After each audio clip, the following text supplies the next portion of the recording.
Welcome to Biota Live. I'm Tom Barbalet, and this is being recorded live on TalkShoe, September 18th, 2009.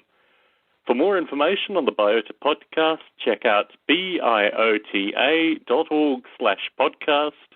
And for more information with regards to calling into the show or getting onto the show's chat, which has been on fire in recent episodes and already started in a good way this evening, also check out biota.org/podcast.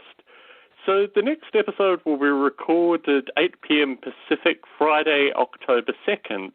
We may have Mark Bideau on. The next couple of shows are going to be rather interesting because I want to get on Tom Ray for 20 years of Tierra, and that will probably have to be an extraordinary show, possibly over the weekend following October 2nd. But I also would like to get on Mark Bideau, and similarly, that may be in the weekend following October 2nd too. So there will be a show on October 2nd. I'm not totally sure what it's going to be about, but it may contain Mark Bideau. It may contain a completely different topic. But if you listen to Biota Live on a regular basis, the way you find out this information is by joining the Biota Conversations mailing list. And you go to the Biota site, biota.org, and join the Biota Conversations mailing list. And it's also a great opportunity if you have particular interests in artificial life development or you're just starting out to get in contact with a wide variety of folk who, have appeared in previous Biota Lives and get discussing with regards to artificial life. Some news and notes. Well, there was a lot of feedback from last Biota Live. It was quite a heated Biota Live in parts, but I think an interesting couple of topics discussed. I received a lot of feedback from folks that agreed with William R. Buckley. And actually, we have Eric Burton on the call, so I'm going to bring Eric in. Hello, Eric. Oh, hi, Tom. Good to talk to you again. So you were on the first half of last week's show, but you also listened in, I guess, to the second half. Yes. What was your general feeling with regards to the kind of discussion associated with prizes and artificial life? I mean, what's your own vision associated with prizes and artificial life? Well, I heard Peter Diamandis say that putting a prize out for a solution to a problem weighs it down in the solution space. It sort of converts it into low-hanging fruit, the good solutions, that is. I think that's an interesting point. I mean, certainly I listened to this show yesterday because I received email, and I don't think really I put forward my own point particularly well, but my own experience, as I said, from kind of 15 years worth of these things. And I also want to make the distinction that, what you get with a research grant is very different than a prize. Right. And, a research grant is ultimately something which you write maybe a synopsis for and then submit, and then you get a bunch of money to actually develop what you wrote about. Whereas a prize is really a kind of concluding thing, and the amount of work and effort that goes into actually developing software for a specific prize isn't really fathomable unless you've had that experience. And I think that was my background, with regards to these kind of things. I got a grant in 1997 for a project called The Mushroom Boy, which was about taking artificial life concepts into almost kind of an urban terrorism simulator. And having been awarded the grant, I went in. This was with the CSIRO, the Commonwealth Science and Industry Research Organisation in Australia. And it was for a relatively substantial grant. I can't remember the exact amount, but it was at least 6 months, if not a year's worth of quite reasonable salary. And I went in, having been awarded this prize, and they told me, even though this wasn't a condition of the contest or anything like that, that I would have to turn all intellectual property over to them as part of the prize. And I walked away immediately from that because, that wasn't what I was interested in doing. I understand. Well, Tom, I admire your resolve. I think a good model for A-Life prizes would be the Wilson-Leary 8th Circuit model of consciousness. We have Sims now that have nailed the first one, but not a lot that show social hierarchies and territorial displays, which is only Circuit 2 of 8 in this model. You could set a goalpost there with a cash prize, then a third one for tool-using intelligence, and a fourth for refined social intelligence and the formation of culture. Yeah, I agree. And I think what'll be interesting is having Tom Ray on in a few weeks' time, because he's certainly very caught up in that kind of thinking. I'm not sure where he'd put Tierra, but similarly, this is Larry Yeager's background, and hopefully some of the feedback that he'll be able to give when he calls in as well. I agree entirely, and I think that's an interesting 8-step kind of test. But, I mean, I would imagine that we're probably up to about 3 or 4 already with artificial life. I mean, that's demonstrably what Larry is trying to do with Polyworld currently. Yeah, exactly. These are circuits of consciousness, so it's pretty significant. It seems to me we broach the ethics question then almost the instant we have a creature that can distinguish good from bad. But I'm still trying not to worry about it. As you know, I've been working with Critterding a lot lately. It just released Beta 10. Anyone who listens to this out of the archives or anything should go and get their copy at critterding.sourceforge.net. Because we want everyone to try it, as far as I know, and I would welcome to be corrected. I think this is the first time that creatures with vision have been put in an A-Life sim with physics, ever. So it's incredibly rich. Yeah, I think it's an interesting problem. I mean, certainly the Framstick stuff are creatures with some degree of simulated vision, maybe not to the level of Critterding. And I think, well, I don't know if there is a camera piece in Framsticks. I think they lack that. Which, as was pointed out to me, is probably the reason they require an equilibrium sensor, the mercury switch in Framsticks. That could be why. Could possibly, but I mean that's also to do with stability and the fact that they have kind of moving appendages as well. Yes, it's a good idea. So, yeah, I mean, I think what you're describing here is just that we need a better, broader surveying of these artificial life projects, and you're right. I mean, I think the 8, they call the 8 realms or the 8 steps of consciousness or this metric could certainly be an interesting... The 8 circuit. 8 circuits, that's right. Yeah, it goes all the way up, and I figure we can't have maybe the top, maybe we can't have the 8th one in a machine unless you have a port to the internet for them to find, and they can actually get on IRC and stuff in an exterior universe. That would be very much like a Circuit 8 experience for one of these animals. So certainly. You could include that, and they would have the whole panoply at that point. Yeah, it was interesting doing the surveying for tonight's show because I contacted Larry Yeager and John Klein independently, and they both certainly had similar future visions with regards to, I guess, the seed that Bruce Damer put out with regards to the Evo grid. Yep. Faster than light alien radio is what manifests for organisms with nervous systems in our world at these levels of consciousness at hefty doses of psilocybin. But please go on. Yeah, so I mean, I agree with you that if there was this kind of, you see, I mean, I'm averse to the term prize with regards to this because I think what we found is through a community we've been able to at least reach the fourth circuit in some regard. Certainly there's some debate associated with that.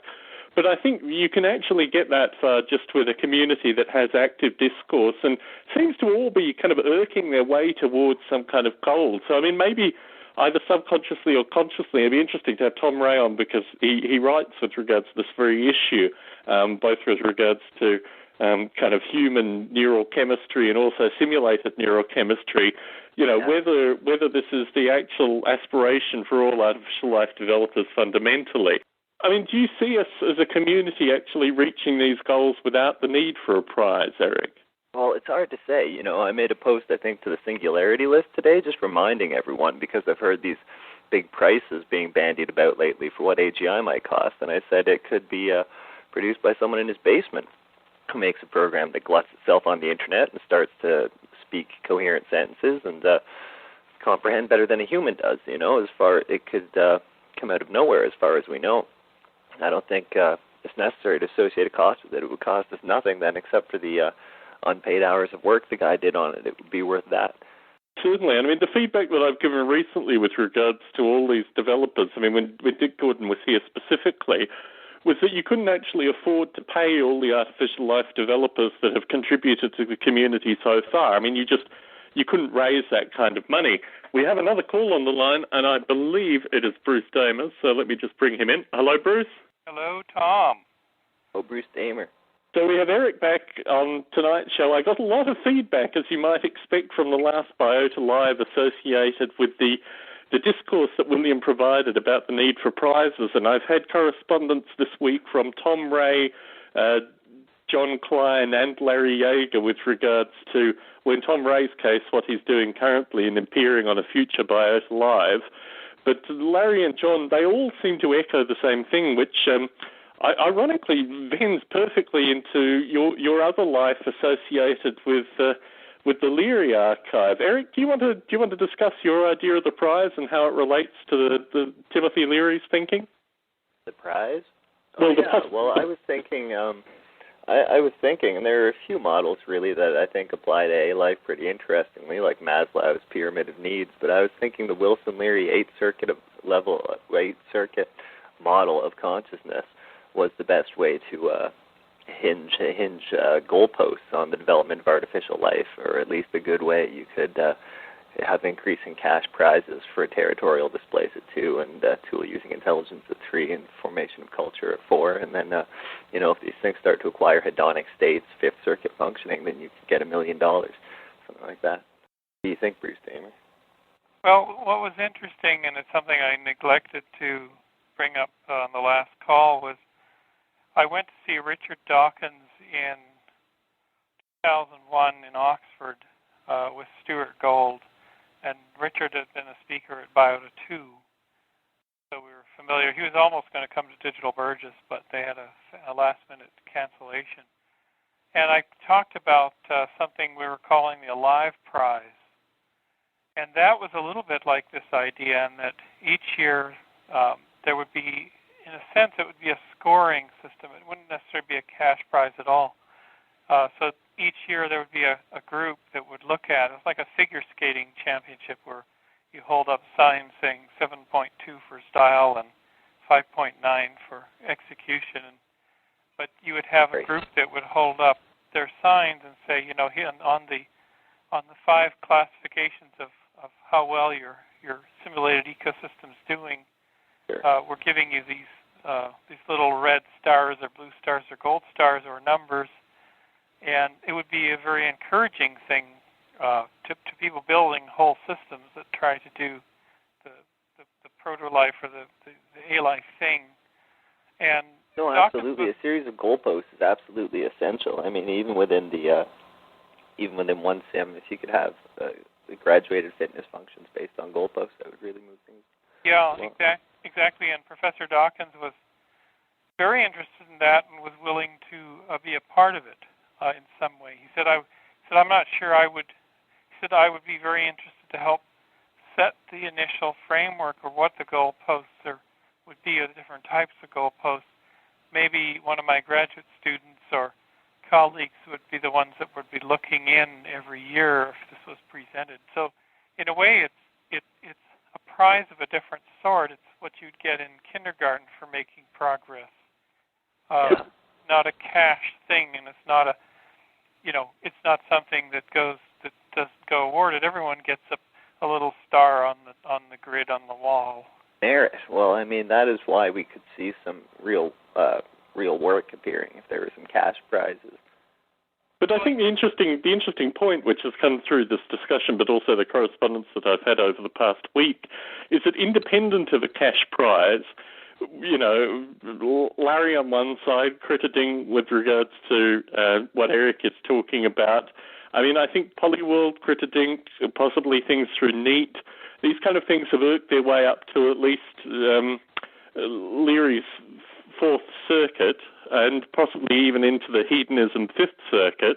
I mean, I think we're moving in the right direction through having a community discourse, irrespective of there being a cash prize. And maybe this is the point with regards to the grading, that by discussing, and I think you're central to this, Bruce, through the Evo grid, because certainly the feedback that I got from Larry and John independently was that they both want to create Evo grid-like components for both Polyworld and Breve in the future. They see the network as being the next critical thing for their respective simulations to kind of take on. So, I mean, maybe through this discourse, maybe through this kind of collective vision and what we're describing through things like Biota Live and through the various conferences, we are in fact doing better than a cash prize could ever do. Yeah, I believe if in a sense, and the original EvoGrid Broad, the idea was that everybody would be networked and critters and ecosystems would be flowing back and forth and things would start to interact just like the internet itself. And in a sense, it's wonderful that idea sort of caught fire in the community. I'm glad it did. And if we produce, the upshot of all this is that a number of us over time may produce networked things, either like EvoGrid Broad or EvoGrid Deep, which is the current chemically inspired single simulation EvoGrid. But if such network systems existed, then you could do the annual gold post setting and scoring and gold star giving of for those systems. In some sense, I mean, the Linux community does this a little bit too. The Linux kernel group or the broader Linux community kind of gives awards for the best utilities. People who have come up and done on their own time, they're awarded these recognitions of contributing to the common platform.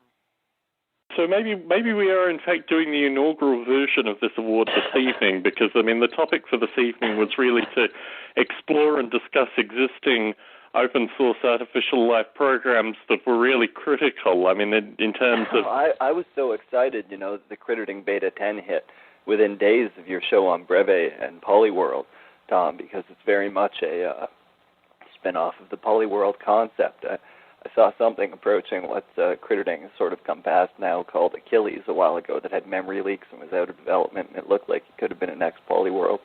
It turned out it wasn't going to be. And I think what Larry Yeager is trying to do with Polyworld currently is basically make it more compatible with a wide variety of open source concepts. I mean, we'll get to Polyworld in a few minutes, but Eric, as we have you on, and as you've been playing with Critterding probably for at least 5 betas, if not more, do you want to give some kind of general description to it, how it moves beyond Polyworld and what you see when it's finally released formally? Yeah, well, we've got, it was one thing we had in the start when it was very much a Polyworld knockoff was the two-dimensional retina. So these things were sensitive to the height of objects, and those could be all different sizes. I tried a few runs early on with really huge brains and small populations, so it would go at reasonable speeds. I added wrapping at the edge of the world and a secondary fitness function to rank these in a graveyard and reseed from them if the population went extinct. And in that way, I hope to get more advanced behaviors from larger brains, but ultimately now I run with the default settings. Now that we've added physics, it really changed everything. And the brains spend a lot of time now learning how to move these bodies, which there were discrete operations for before. In the old sim, we saw these brains get used to the idea of moving towards food and sort of avoiding one another in a big hurry on a fast machine. You could see that in a day. But you really have to evolve for a while longer now. It's sort of a quest. Trying to get a lot of people on board, though, because it's also a lottery. Without a certain number of cycles per second, you're very much in the lottery with this kind of software. And something could appear in half an hour that is mind-blowing. And on the other hand, you could wait for days. And in terms of what it actually looks like, I mean, it's very much in the style of Polyworld in terms of it being, and correct me if I'm wrong, but fundamentally a two-dimensional world with kind of integrated blocky components. Is there a 3D kind of undulating component to it, or is it still all fundamentally 2D, Eric? No, you're correct. There is an undulating component now, Tom. The third dimension has been sort of re-added, and they have physics now with Bullet. The food falls from the sky, and it might roll a short distance. I just heard today maybe if it was round, it would be faster. The creatures' bodies are segmented now. The pieces are attached to each other at various positions. They have a set of mutation operations for that. A whole phenotype, which can get up to a certain size. And in terms of the application itself, I had a look at the link. I wasn't sure whether, I mean, is it just Linux currently, or for Mac and Windows users, can they pick up versions as well? Can you describe the building process for people that want to get it running? Yeah, it's just for Linux. It's really easy to compile. The author, Bob Key, he packaged a copy of Bullet, so you don't need to set up Bullet yourself. And I'm pretty sure most people can just download the tarball for Beta 10 from the critterding.sourceforge.net page. And has anyone tried to run it through X11 on Mac, for example, in terms of the X Windows version for Mac and gotten the Mac version working? Have you heard anything like that? No, I don't think anyone has. It's based on SDL now, so even going to Windows shouldn't be that hard. Right. No, I played with STL in the past. So it's relatively easy to port, but I think so open-ended. Right now, I've been using fairly competitive settings for about a day, just trying to get a new species. But I've taken existing species some distance in this sim, and the brains tend to get larger, and the behavior slowly improves. And in terms of Polyworld, it's a pity that Larry isn't on, because certainly he's got a new fellow who's done a lot of porting. I think he has a Motive version for Linux that he's working with currently. When you ran Polyworld, did you run it on Linux? Yeah. No, I haven't got Polyworld to run. Okay. This would be a good opportunity to speak to Larry Yeager, about getting Polyworld running, because I've never figured out how to compile it. My understanding is that there is a new fellow who's working on it, and why don't we just get into the Polyworld set of the discussion? That might make it easier. I'll scroll down to my Polyworld notes. But he has a new fellow who's working on it currently by the name of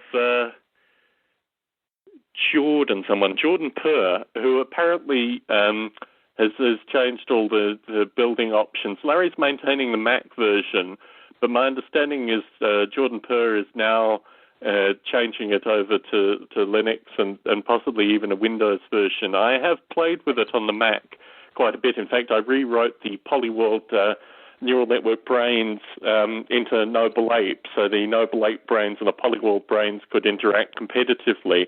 And certainly my experimentations with Polyworld it was relatively easy to download and build for Mac, but I haven't tried it for other platforms. I think my main concern was actually this shouldn't be such a problem with Linux. The OpenGL was relatively heavily intertwined with the actual, creature code and related world code, but I don't think that should pose any problems for Linux. So my understanding is that it should be relatively easy to run on Linux if there isn't already a Linux version available. Yeah. But Larry emailed me quite a detailed list of things that were coming through Polyworld currently. He has a couple of developers working on it pretty solidly, and also at ECAL, which went on this week, the European Conference of Artificial Life, there was a group that displayed the first paper associated with Polyworld that was completely independent from Larry's work. They went in and looked at temporal changes in cluster coefficients, and basically just a lot of these kind of cognitive metrics, which I had been discussing with Larry, I think pretty well from when he first appeared on Biota Live.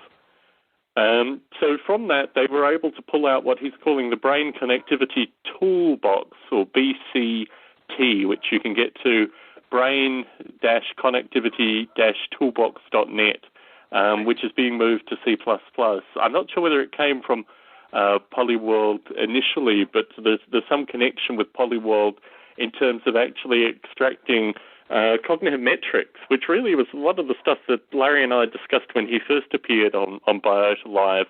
There is a phi measure of consciousness, which you can get to at consciousness.googlecode.com, Google code being one word, and this builds on Virgil Griffith's work, and obviously Larry and I discussed Virgil Griffiths quite heavily when he last appeared on Biota Live. But have you heard of the consciousness phi metric at all, Eric? No, I haven't heard of anything like that, Tom. So, this would be quite exciting if CritterDink could link up with what Larry is doing currently in terms of being maybe a Polyworld competitor, or maybe, my interest with regards to getting Noble Ape cognitive simulation in kind of compare and contrast with Polyworld was actually to hybridize a better brain in the long run, to have real metrics in terms of collection of food, in terms of survival, perhaps in terms of these kind of hedonism metrics that you were discussing. And I think Noble Ape has brain visualization. Certainly. Yeah. So, my interest was, and this came through in Nature Inspired Informatics, I wrote a chapter and talked quite a bit about the kind of metrics that could be used in a competitive sense between all these artificial intelligence in a simulated environment kind of simulations, which are fundamentally part of artificial life. So the excitement of having 2, 3, 4 of these style simulations in not necessarily active competition, but certainly something that can be written about. I'm not sure where Larry actually puts all this information. He did it in an email to me explicitly, but I'm not sure if it's collected anywhere specifically. So as you are obviously participating, Eric, you can go back through the recording afterwards and go to those specific sites and put the Critter Inc. folk in contact with Larry and get them in this kind of development metric as well in terms of, working on fire consciousness and this kind of stuff. Polyworld should have a physics engine in there. That's why Critter Inc. is so futuristic. Well, I think Larry is talking about that earlier in his email. He talked about moving from some of the standard blocks that were in Polyworld, and ultimately, I think undulating surfaces is really critical for something like Polyworld. Although scanning through the work of Carl Sims, that's what's being redone in Critter Inc. right now from the ground up. Certainly. But for these complex survival tasks that Carl Sims didn't do, his work didn't appear to be about. Yes. It's pretty open-ended. We keep trying to think of things to add to this world now that it's actually 3D. The possibilities are dimensionally expanded, and it's difficult to pick a direction or... in terms of predator-prey and this kind of stuff, is that the next step with Critter Inc., or is there already predator-prey? No, there is predator-prey. You've got... omnivores in there now. They can eat both kinds of food. If you enable that, I think there's a flag whether or not one is an omnivore. And then, you should see predator-prey dramas unfold. Just the other day, I saw two species existing at the same time in Critter Inc. One with almost no body but a huge mouth that would be pushed around by the others. Uh-huh. It would exist in between them, and they would bump it into food. Kind of interesting. Parasitism. But we've yet to see a predator-prey drama unfold. Obviously, that would be a good thing to see. That would come with territoriality and pod or flocking behavior, recognizing one another, following. Certainly. So I think what we've described in this particular space is that there are emerging simulations, there are kind of legacy simulations that have aspired the emerging simulations. Bruce, as you listen in, this obviously isn't the Evo group, but this must be very exciting in terms of your historical following of artificial life. Yeah, the artificial life, as we know, was born for the most part, certainly a lot of the A-Life developers were on the net in the late 80s, early 90s, but it was born in a different time. And there was no crowdsourcing, no large-scale open source group things, and really the concept of the open source license was just being formalized in those years. So come into the end of the first decade of the 21st century, and tremendous ability to work together on projects, and to have something like Polyworld or Carl Sims creatures or other things come alive again, as they have in Brevi, of course, in an open source framework, in a crowdsourcing model, in the YouTube way of sharing the visuals and promulgating the project. It's totally exciting, because the original work, like Tierra and NetTierra and all those things, deserve a second go-round with new tools and physics engines and networkability, and they really deserve it. There's nothing inherently, no good reason to reinvent good algorithms and good thinking if one can take the originals and beef them up. And contemporary computing is pushing that so much further. Obviously, Carl Sims was using thinking machine-style technology, which is now relatively trivial with existing processors. And what interested me particularly with William R. Buckley and the use of Golly and the kind of emergence of cellular automata, or the new renaissance of cellular automata and potentially chemical automata going into the future, is that all these things just have a huge computation injection, which enables the kind of emergent behavior that Eric was describing. So to talk more specifically about Breve, I contacted John Klein in the past couple of weeks. Obviously, John Klein has a new baby, and his development time has been reduced, but he's interested in rewriting in terms of new features, new functionality, and also this amazing kind of networkability discussion that we've had with regards to the EvoGrid. And it's interesting thinking of a tool like Breve with the addition of kind of networkability. And also, I mean, I've advocated folk using Breve for things like crediting in terms of moving them into something which is already existing and probably could benefit greatly from the kind of feedback and constructive use. But I mean, what you're describing, Eric, in terms of the processor cycles and the need for speed, is crediting really, like, is there a visualization component and then a processing component? Is it neatly divided, or is it relatively intertwined in the code that you've looked at? Yeah, I think it's handled by OpenGL, Tom. I'm pretty sure the physics in Breve are hand-coded. Yeah, I mean, my understanding with regards to what John Klein tried to do with Breve was really initially he had a kind of grab bag of ideas, and very simple physics was a part of that. Yeah. But certainly my discussions with him in the past couple of years, maybe past 4 years, actually relate to a far more kind of modular architecture associated with Breve. And I think John is particularly receptive to people who want to come in and rewrite large sections of it, or actually remove large sections and just use other aspects of Breve. So, I mean, certainly my own experiences with John have been very positive in terms of him giving very detailed and very timely feedback with regards to the use of Breve. And having experimented with the code somewhat myself, I would encourage others to get involved, even if Breve is either a visualizer or maybe a component of the interface of Breve is used in a new simulation. I mean, John, whilst he doesn't have a lot of active development time, is certainly very receptive to giving good and quick feedback. Right. And I think if they've written it in OpenGL already, I mean, they're already, more than halfway there in terms of integration with something like Breve. Is there with crediting, is there like a scripting or a programming component that could be added? Is that something that they're thinking about currently? Well, there's nothing like that now. Maybe some kind of a scripting language would be a good way to put a critter selector or an observer of some kind in there that chooses specimens to clone or save, because I keep thinking of what kind of processes could be responsible for something like that, and it seems to me you'd need all kinds of them working in a combination. It would have to be really intelligent. It might be better to just let people write their own, an array with the critters in it, and they can go through and look at the statistics for each critter, or the overall world statistics, and respond to those with Lua or Rex or something. Certainly. And I mean, I have to give a shout out to Dave Kerr and AI Planet as well here, because Dave early on really found that, if you couldn't build better creatures faster, the easiest way was to actually create an interface that encouraged other people to create creatures.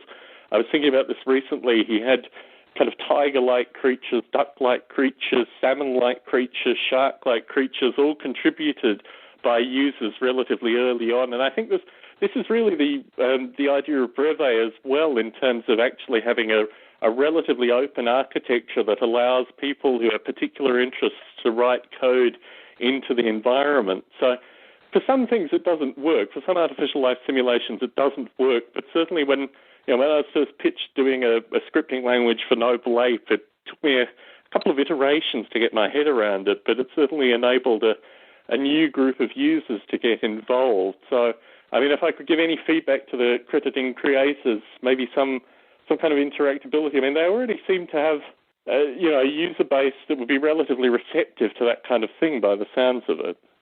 Yeah, well, it's definitely a good idea if you can get that kind of functionality in there. Something where it just has a callback in this script every time it changes frames or every time it births a critter, something like that. And you could just specify it on the command line, the script that's running in the background. The guy in the IRC, he's in the chat today as well, SEH, he said we should have a sort of a Quake console in there.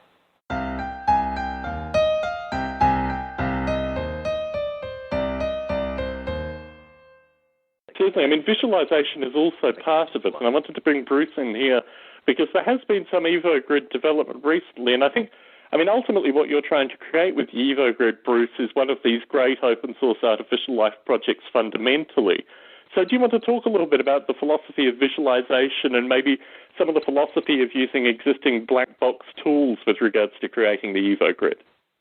Yeah, and Peter may be listening in, and I welcome his comments, but to build the EvoGrid, instead of creating basically a chemical simulator of our own, or a particle or an abstract universe simulator, we chose what we felt to be a leading open source component called GROMACS, which has years and years of development in it. It has many users, institutional users. It's totally open source.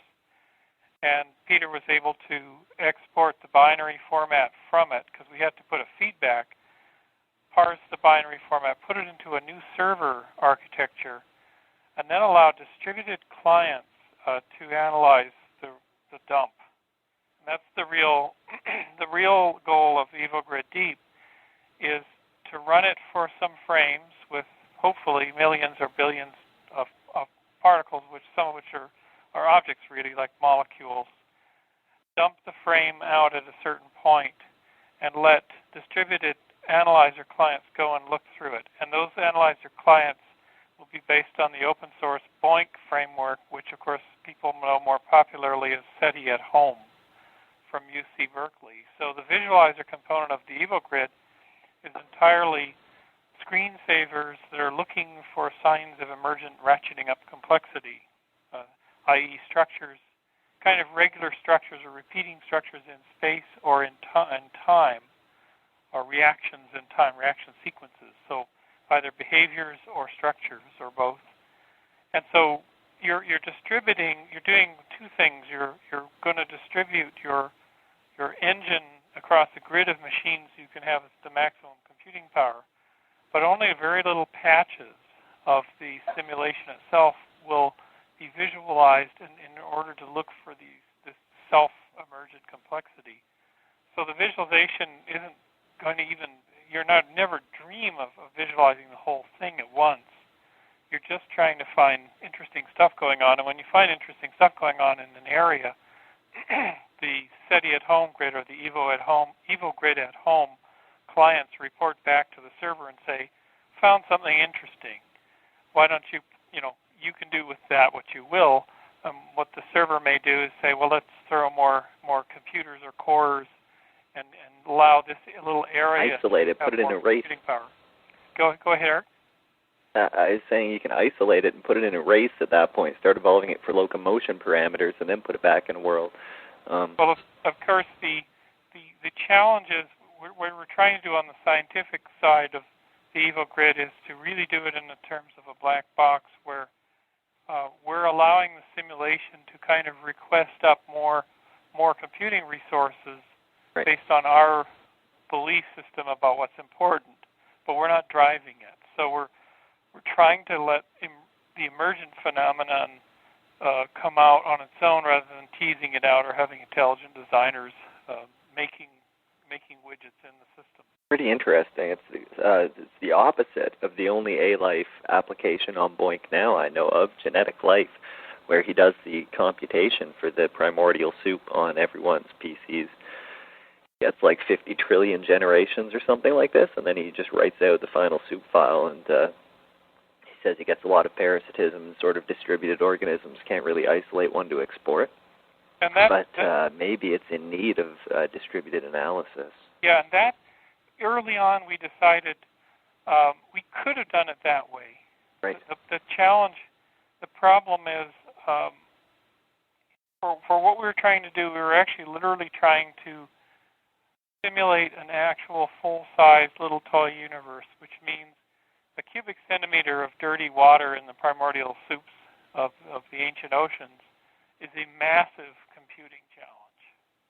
Just a cubic centimeter of that stuff, some little bit of heat on one side and cooler on the other side. So if you're going to actually try to simulate the chemical origins of life, you're in for a huge thing. What really in the lab, in chemistry, and I see this when I go to places like Flint in Denmark. Those guys have a massive computing capability called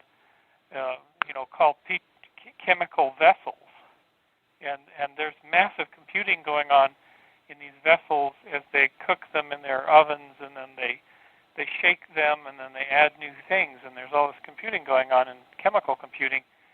And then they have a $500,000, $1 million microscope where they take a small sample and they look, and it's a very small sample, and they, in a time slice, they look with the human eye and try to see something, or maybe there's an automated way of using microscopes now. But it's the same. It's really the same thing, except that we want to put 1 million digital microscopes on one small but rich sample. Very analogous to what Flint would do. Yeah, we and each client should get these snapshots of a small region of space spanned in time so they can show if things are breaking off into smaller pieces or things like this.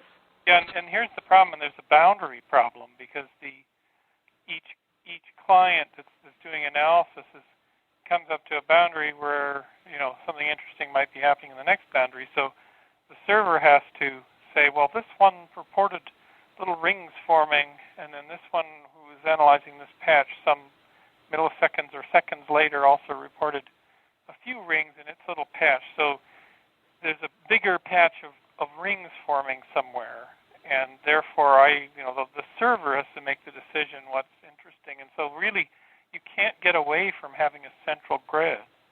If you try to distribute these primordial soups on people's PCs like that other project, you're going to have very trivial, very small primordial soups. And yes. You really want the biggest primordial soup you can possibly get and the most eyes looking at it. And that means we're going to have to go hat in hand at some point begging for some supercomputing grid that's willing to run the big version of this. We'll just need 1 million cores. Please cores, sir. Yeah, I don't know where you'll be doing the simulation if you can get supercomputer time for that, I'm sure it'll appear at the right time. And of course, GROMACS was built to run on a grid and does run on grids. So that problem that portion of the challenge has been at least met partially by the GROMACS community. But then Peter's servers and everything have to deal with. I mean, in a sense, it's a massive development project, and what we're trying to build now is a very, very simple prototype to give a direction, to say to the community, if someone was willing to invest millions in a kind of Craig Venter style or in a big science way, you could scale this up. If our initial prototype shows interesting, not really results, but an interesting direction that we can actually operate this way. Right. Then some wonderful benefactor appears from space or whatever, riding a rocket down to us and says, how much do you want on this check? And form the institute and rent the computer. We rent Amazon's cloud. This is Earth Elements, this GROMACS program. This is a real chemistry simulator. That means the Evo Sim video where you replicate them at the end can come true. Yeah, and it's as we talked about in many previous Biota podcasts, there's a community that says, are you mad? Are you mad? You're trying to simulate chemical reactions, and even which means the quantum level, which means active domains on molecules, which is a hard unsolved problem anyway. Are you completely insane? You should be doing much simpler universes. And Tom talks about chemical automata. Then there's the people like the Flint people and the people who are in the protocells work who are saying, please make this close to chemistry because it can be a useful tool. And you're absolutely right. In 50 years, if we did something that was analogous to chemistry, we could potentially fabricate the things. Well, Tom Ray can't appear on October 2nd's Biota Live because he's speaking at the Craig Venter Institute, so maybe Tom Ray is slightly closer to these funding sources than the rest of us mere mortals. But I wanted to continue with the surveying to talk a little bit about Framsticks and Darwin at home, and it's a pity that Gerald can't be on the call this evening. My understanding currently from talking with Gerald is that the Darwin at home source that he's developing currently is not actually traditionally open source, although I may be wrong. He has actually pulled it back a little bit to do some development associated with a game-like environment that he's described over previous Biota Lives. However, I mean, Gerald is the kind of fellow where, again, like John Klein, like Larry, you can get in contact with him if you have any particular interests. And certainly in the past, he's been more than receptive to share source code with me, and I've passed him back source code as well, particularly with regards to planetary simulation. So, I mean, I think Darwin at Home is certainly a project which has evolved outside of space and time in some regard, but followed Gerald's own particular interests with architecture and the kind of stuff that Dick Gordon researches with regards to embryology and formation of embryos. And it really has a number of applications which seems to come through the ongoing discussion with Gerald. So shout out to Gerald. And with Ramsticks as well, I think it's a simulation which, again, moves in a number of directions and is really part of this kind of undergraduate academic tinkering artificial life simulation that Breve has existed in as well, this realm. I've mentioned AI Planets. I think the development with that, as with Breve, has been slowed down slightly as Dave has a young child. But again, one of these fundamental integrative open source artificial life applications in terms of actually creating creatures in a very rich visual planetary environment, and certainly I think with regards to 8 circuits, Dave Kerr is really in that thinking in terms of moving artificial life in that particular direction. We've had incredibly apropos model. Insofar as these models go to A-Life, it's incredibly apropos. I mean, they talk about psychology being apropos to A-Life, and in practice it isn't often, but here's a concept from psychology that I think very much immediately applies. Certainly. And I mean, the recent correspondence I've had with Tom Ray certainly identified this kind of collective background interest that obviously Bruce is a part of a community as well that has been discussing the kind of edge of psychology, pushing the boundaries of psychology for, 40, 50 years now.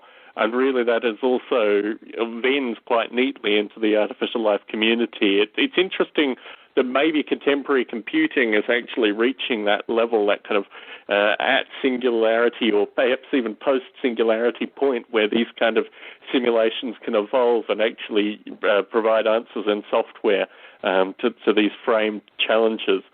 So in terms of my list of things to talk about, I wanted to conclude a little bit with Noble Ape, because obviously that's a simulation that I invest a bit of time into. And with regards to scripting languages in particular, I was contacted this week by a fellow who's interested in implementing behavioral trees and testing behavioral trees in Noble Ape, which was an interesting application of ApeScript that I hadn't thought about in particular.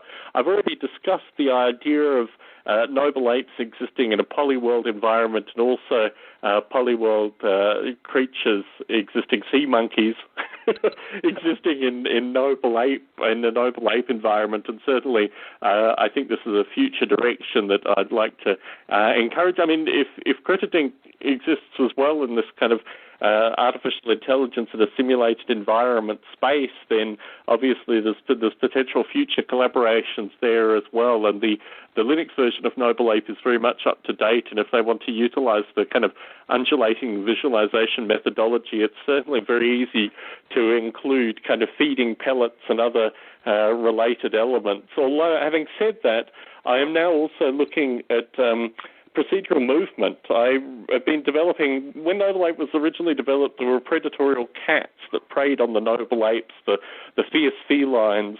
And after 15-odd years, I've decided to reintroduce the cats in the simulation environment. And as I was writing the code, they've smaller brains than noble apes, but are, tuned more to cat-like behavior. As I was writing the reintegration code, it occurred to me that the visualization in Noble Ape, as I think Bruce called a kind of mid-90s style visualization, really having another coloured dot to represent the fierce felines as they're kind of skulked and stalked and lazed in the Noble Ape environment didn't really cut it. So I've been looking at procedural movement over the past couple of weeks in terms of reintroducing the felines and the apes and a lot of the smaller entities and also the plants in the Noble Ape simulation to actually create a proper kind of current visualization methodology that would also be part of the simulation methodology in Noble Ape. So that's the transitional point with Noble Ape currently. And in that regard, I'm now maintaining the 3 versions. Pedro, who was on an earlier Biota chat, I think, who had maintained the Linux version of Noble Ape for a number of years, works at CERN, and his work with CERN is kind of ongoing, and it seems to be all-consuming. So I picked up the Linux version as well in terms of general maintenance. But as all the simulations that I've described this evening, and Bruce and Eric has described as well, these are all, some of them more active than others, but certainly all welcoming contribution, feedback, and interaction. And I think what's particularly exciting is this discussion that, Eric has highlighted in terms of not necessarily competitive behavior between simulations, but perhaps future collaborative behavior with, what Larry is doing with Polyworld currently, what's going on with Critterding, potentially Noble Ape, potentially Framsticks, potentially even Darwin at home. I know we haven't discussed any of Scott Schaefer's simulations. Bruce, do you want to talk a little bit about the simulations Scott Schaefer has developed? Yeah, I'm a little out of date because we haven't had a Grey Thumb meeting, but he's done a number of, from nanopond to really energetic CA simulations. He just keeps turning them out one after the other, variations on a theme. I think he's in an extremely productive period. I don't know how the economy has affected him, but he's one of those people that the community really needs. The free agent who's generating really new, fresh stuff. Yes, I received an email today from someone who tried to download Scott Schaefer's Visions of the EvoGrid, and somewhere in the Biota move, his Visions of the EvoGrid audio was lost. However, the two Biota Live Light sections of his audio were maintained, so I put those in the feed instead. So for folks who want to hear about Scott's most recent work, although it's probably about 3 or 4 months out of date now, go back and listen to his particular Visions of the EvoGrid, because, as you say, it maps onto his kind of own development. Although the feedback that I've received is that he's relatively, as we all are who have work, he's relatively lucky to have work currently and seems to be investing a lot of time into that. In terms of the Grey Thumb movements, this is something else that we haven't really discussed in recent Biota Lives. What's your sense? You're going to the UK. What's your sense with regards to the Grey Thumb movements internationally and the ones that you've experienced, Bruce? Well, I think, certainly our Bay Area one has been affected by the downturn.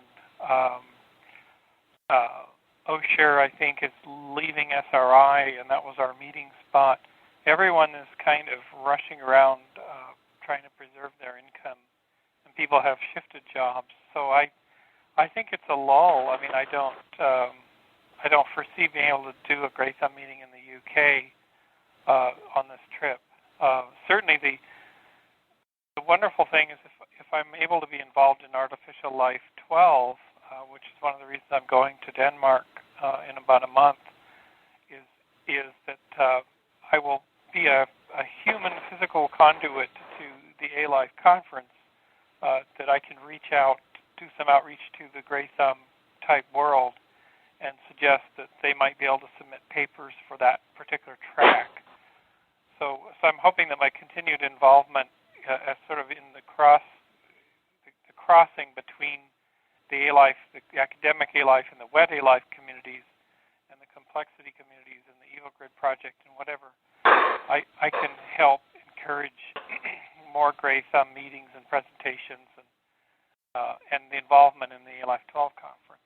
And I heard, perhaps inspired by his recent travels, that Dick Gordon has bought a camper van and created, I guess it's not no further, it's further and further on, a kind of mobile camper that he's going to perhaps come and camp at the farm, your farm, for a month and then go down and hang out with William R. Buckley for a month. Can you talk a little bit about the roving bus that is Dick Gordon's academic existence currently?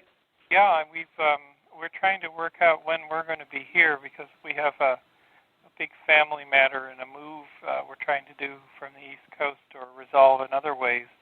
But I'm definitely planning to be here for a week. It may be possible for him to be parked here for a period of time. We just came through a pig crisis today with a major vet visit. Gosh. So They're expensive creatures, aren't they? Yeah, well, it was a 3-hour attempt to deal with real Biota in the form of Piglet, who's 80 pounds of fury. She's no longer a piglet, but trying to get her 4-year shots and her toenails clipped and whatever, and it was just basically me and 2 vets manhandling this animal and trying to get her into a corner and get her injections and handle her. So it's definitely... And I got bruises and scrapes to show for it, I'll tell you. I can imagine. But is the plan, I mean, is Dick's plan to write a sequel to Divine Action Natural Selection? Is he planning on just, I mean, he was certainly very energized when he came through here. His time with Steve Grand, and then even though we had only a very brief time together, I think left him with a kind of vibrant energy which has continued in his travels, and he seems to want to continue on. I mean, I think this move for him to get, I mean, when he traveled through here, he was in a small station wagon packed to the hilt with 2 relatively large dogs and Natalie as well. So I'm glad he's gotten slightly larger accommodation to do this trip. But, I mean, my experience with Dick coming through was just absolutely wonderful. I mean, I really enjoy having people come through, and particularly folks who are part of the artificial life community. And I think another exciting thing is, and particularly this applies to Eric as well, because Canada will be the place potentially relatively near where Eric is currently talking to us from. I mean, Biota 5 is really the thing after Artificial Life 12 in terms of the conference that Dick is thinking about and planning currently.